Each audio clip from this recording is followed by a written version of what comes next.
Chapter 21. The Toy Tinker.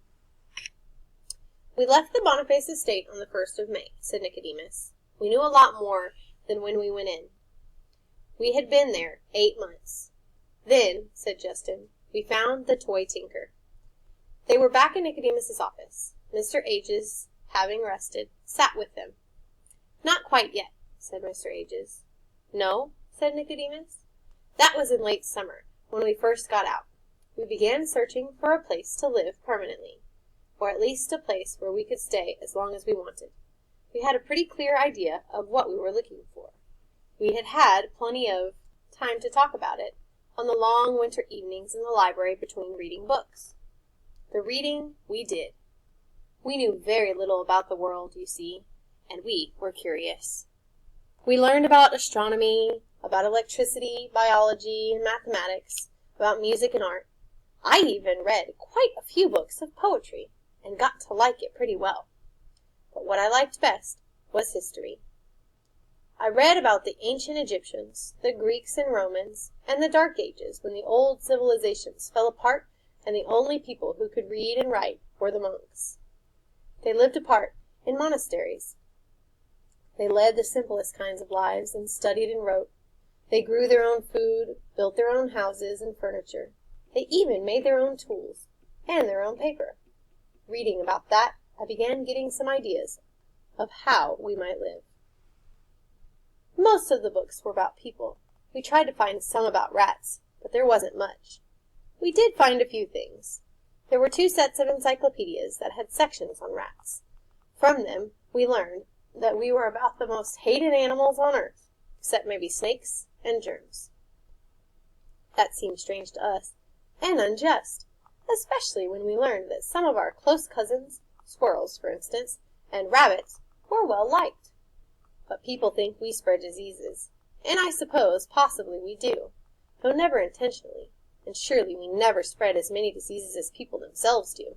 Still, it seemed to us that the main reason we were hated must be that we always lived by stealing.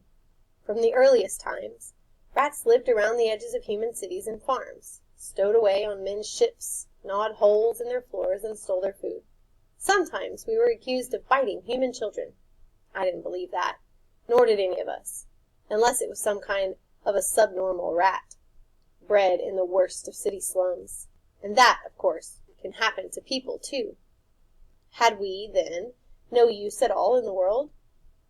One encyclopedia had a sentence of praise for us.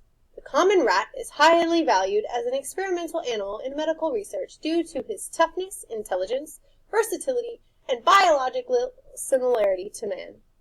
We knew quite a bit about that already. But there was one book, written by a famous scientist, that had a chapter about rats. Millions of years ago, he said, rats seemed to be ahead of all the other animals, seemed to be making a civilization of their own. They were well organized and built quite complicated villages in the fields. Their descendants today are the rats known as prairie dogs. But somehow it didn't work out. The scientists thought that maybe it was because the rats' lives were too easy, while the other animals, especially the monkeys, were living in the woods and getting tougher and smarter. The prairie dogs grew soft and lazy and made no more progress. Eventually the monkeys came out of the woods, walking on their hind legs, and took over the prairies and almost everything else. It was then that the rats were driven to become scavengers and thieves, living on the fringes of a world run by men. Still, it was interesting to us that for a while at least the rats had been ahead. We wondered, if they had stayed ahead, if they had gone on and developed a real civilization, what would it have been like? Would rats too have shed their tails and learned to walk erect? Would they have made tools? Probably, though we thought not so soon and not so many. A rat was a natural set of tools that monkeys lack, sharp pointed teeth that never stop growing. Consider what the beavers can build with no tools but their rodent teeth. Surely, rats would have developed reading and writing, judging by the way we took to it. But what about machines? What about cars and airplanes? Maybe not airplanes. After all, monkeys living in trees must have felt a need to fly, must have envied the birds around them, Rats may not have that instinct. In the same way, a rat civilization would probably never have built skyscrapers, since rats prefer to live underground. But think of the endless subways below subways below subways they would have had. We thought and talked quite a bit about all this, and we realized that a rat civilization, if one ever did grow up, would not necessarily turn out to be anything at all like human civilization. The fact was, after 8 months in the Boniface estate, none of us was sorry to move out of it. It had given us shelter, free food, and an education, but we were never really comfortable there. Everything in it was designed for animals who looked, moved, and thought differently from the way we did. Also, it was above ground, and that never felt quite natural to us. So, when we left, we decided that our new home should be underground, preferably, if we could find it, a cave. But where? We thought hard and studied maps and atlases. There were plenty of those in the study. Finally, we reached some conclusions. To find a cave, we would have to go where there were mountains. There weren't many caves in flatlands. And for food, it would have to be near a town, or better, a farm. So we wanted to find a farm, preferably a big one, with a big barn and silos full of grain, near the mountains. We studied the maps some more, and it was Jenner, I think, who spotted this area as a good place to look.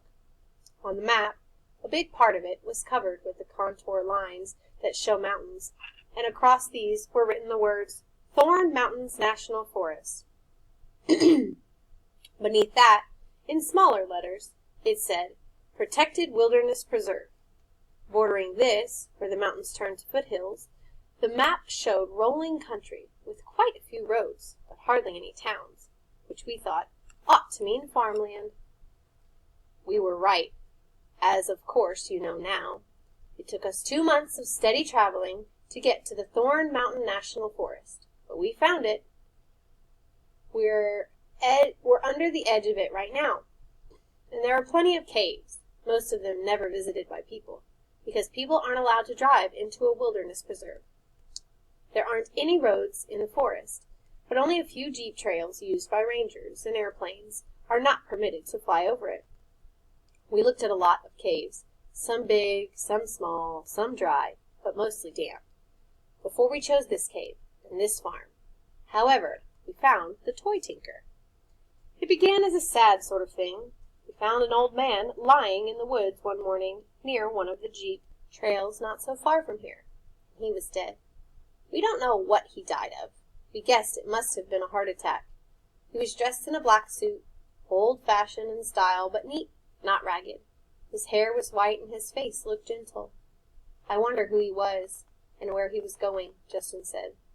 Whoever he was, Jenner said, he wasn't supposed to be in here at all. We ought to bury him, I said. So we did. Not by digging a grave, but by covering him with a high mound of leaves and stones and twigs and earth. It was in gathering material for this mound that Justin made the second discovery. He was back in the bushes, out of our sight. Look here, he called. I found a truck. It was a very ancient truck, with a small round hood, but it had been lovingly polished, and was wonderfully shiny. The body, which was square and large, had been rebuilt and painted red and gold. It had little windows with white curtains, and between them, lettered in gold, were signs. The Toy Tinker. Toys, repairs, hobby, kits, model sets, electric toys, all work guaranteed. Obviously, the truck had belonged to the old man. He was a peddler and mender of toys. The red and gold wagon was his shop and his home, and he had driven into the woods to camp for the night. It was against the law, of course, so he had concealed the truck behind some bushes off the trail under a big beech tree. We could see where he had made a campfire, carefully surrounding it with stones and clearing away the brush so he would not set the woods afire. Beyond the beech tree, a narrow brook flowed. It was a peaceful spot. We could see what had probably caused the old man's death. One wheel of the truck had sunk into the soft earth and was stuck. A shovel lay near it. He had been trying to dig it out. The work had been too hard for him, and he had started to go for help when he collapsed. This much we could figure out just by looking. Then somebody said, "Whose truck is it now?" "It belongs to his heirs," I said. "Whoever they are," said Jenner. "He may not even have any. He seems to have been alone." "Anyway," said someone else, "how would they ever find it?" "That's true," I said. "We don't know who he was, and if we did, we have no way of notifying anyone. So I suppose, if we want it, the truck is ours. Why don't we see what's in it?"